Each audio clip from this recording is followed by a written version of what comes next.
Me did Isaac Jumpo, but me family the great sample and bring one man come when you too much G8, too much G8, more too much. Namen so me I'm more fire.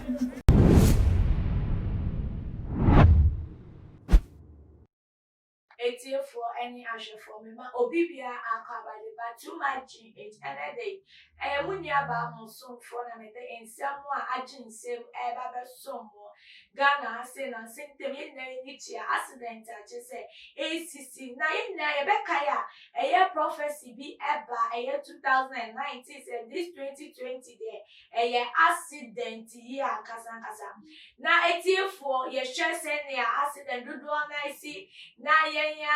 second lady so akwakonya accident na accident esi watakra de endu adakra accident esi ye na akwakoye se prophecy ebetwe mu no eno na confirmative for arewo sempa na ACC Ghana na dodo na susu se sa ekwamhye na eba ye nanka omujidi se asofori to one and more and on fan serious anka sa accident bebebe no ensi na ne omujina so awomo kan se ye endrada enumre 9 mu wono accident bi asa esi e watakra de kromo bebi around about ne wo from the highway to roundabout and they call a Vodafone side no accident so as a see a car no now in Chemu say emre accident ni see na private car na wo baba ku team bema ba ku team na ekoba say tipa truck nso a wono wo kra koko chese koko adiema wono so dey call takrade harbor akwakoye export emra wo Kevin mu wona ase Kevin no ankoye na too far so na tipa truck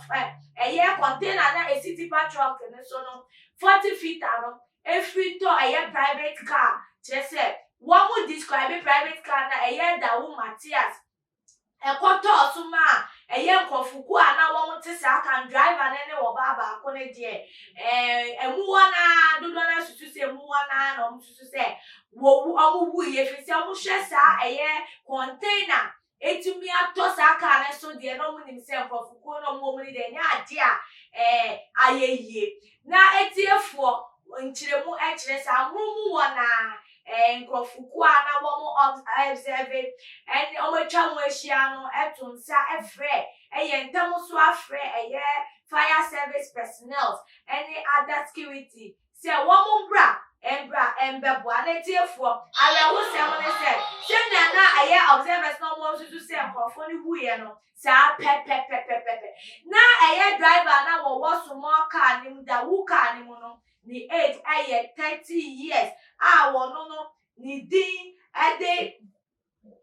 wono ni din di Eric Pamford Peters na wo ba ne nso a na wono wo kan be ma ne wono ni din di Efia Enkwanta wono na wadi 27 years na car ya wo mo kan asem se enya accident ketwa no eno nso ni number no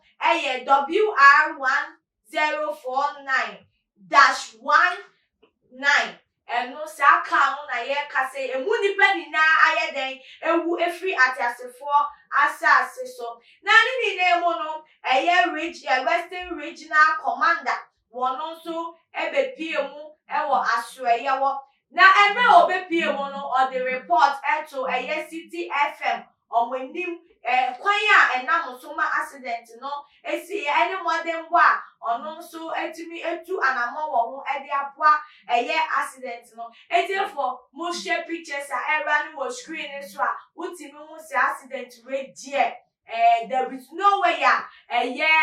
nkrofo no mogu no na wo mo be survive na ni na emu no driver na wo treat patrol container no wono nso ye kase yi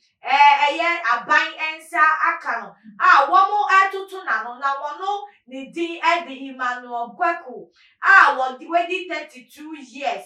na ye kase a police for pese na no ni otimi ma tipa truck yi eti mi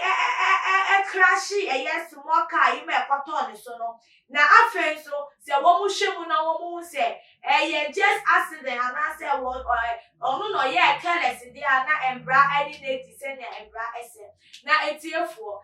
se accident ni die ya do so are wo sem dani dana chese nkrofo ogu na se ebisi wo kofo ridua akra kwan so dudu na 4 people ewu ye na 15 were injured ye de omo kwato ye tate kwashi ye hospital utimi wo say accident ni de dana double so ase bibia eniwa ye tumi ya fa no na se ntemesi ya ma wo sofo ekojina chicha mante kwan so eni ne nipakuo se wo mo odi ama eye o man Ghana na aka mi susu se osofo ni tu sa na mo no na Ghana sofo do na so ko mo moden eni asa intention say a good idea wo mo jina ya accident do na anka to be try if say do na come mo nsem say bias na yet na kasa no life is in the spirit na life is in the spirit na say jai ama accident si dia na che say jumedi say yedi no yentumu anamoye na etiefu ebi mu susu say there be drivers and kase tipa truck drivers no omo ye rough dodo obi wo wa onam ndro so ena otimi kum nipa de ne sacrifice na omo na mkwan so omo nye careful baako mpo je say omo banu ani so omo speed we ye ka ketewa de a na nye omo popo mo ni de a kire wa hwe ye kora nye sa abro so omo bechi de afa wo so na omo so say sa tipa truck drivers no ene ye say ye form tenase na ye kom ni ni etwi omonim ni e de brebi to akwan mu se na ebe ya so omo te ka kase ni ma omo mfa ni pe wo ma se se omo ye mboa bi na wo mo adwin omo ne nam no emfa endin semone na omo bi a wo mo na tenase na enkrofo nkochi form so no omo wu afi atiasefo asase so na aye enkrofo ya pa afi so omo hwe age a je say omo enkrofo mu free mi omo age omo de wu afi atiasefo asase so a na bebre edin wa bobo se enkrofo dachi na ye de atu chacha na ni de wetefo ara wusemi die na wo kafa wo emu beni ase wadwen kire wo de betu ye comment section wo de amaye se accident no drivers no se nipa no so na careless na se ye security system so na enye adwuma jato ye comment section wo se nyam si eka no na afen so wo like share de promote too much channel ye afen so wo subscribe ya bon one subscribe se ne be ya too much if you dey say dani da edwuma de be betu mo so sabe to me aka bi and so mu ni aba Mexican think tell me ebe so mi aha and am di mo besi that's ne the best Asia macron